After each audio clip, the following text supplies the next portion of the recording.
Now that we've got our buttonhole on our flap and our flap all assembled, it's time to put it on to the main body of our bag. So for this step, you're going to need your flap as well as your bag with all of its straps and other accessories. So to start with, what we're going to need to do is pin our flap to our bag. There's too many words.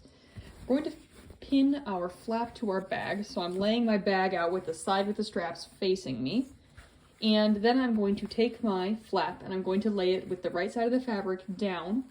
And we're going to be sewing this right over the top of where all the flaps, or all the straps and stuff go. The flaps and the straps, they're touching. Yeah. But so what you're going to want to do for this is just like how we lined up our strap placement with the center of the bag, we want to line up our flap placement the same way.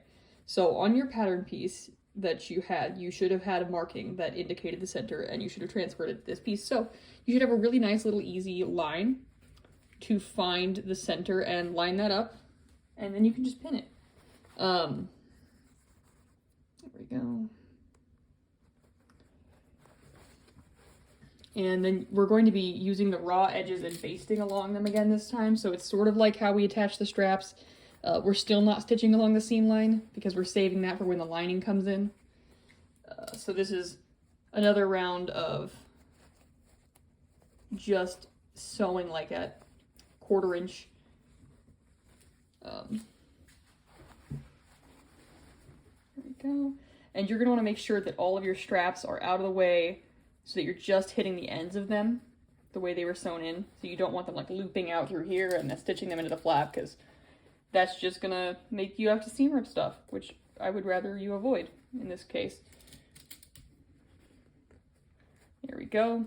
And so once I've got my flap good and pinned in place, you can see that my straps and my grab handle are extending down there, but they're not caught up in the seam, which is good. I'm gonna head over to my machine. Back over at our machine, I'm just going to put this down. And now one thing you've got to be careful of is you'll be coming and doing this right after you've done your buttonhole. So you want to make sure that you reset your stitch length back to 3.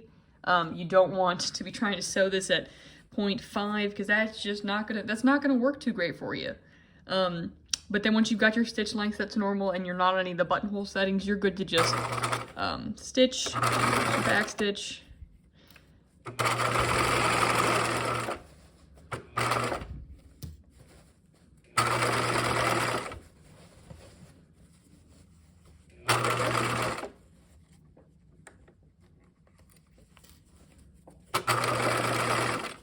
And again, if you've ever got any questions on these videos, feel free to bring it up in class. I'll be happy to share, answer questions. There we go.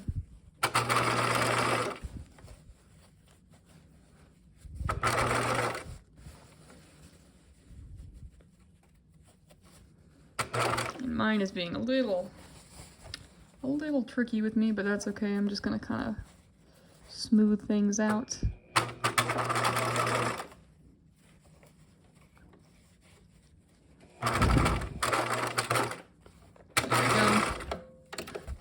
All right,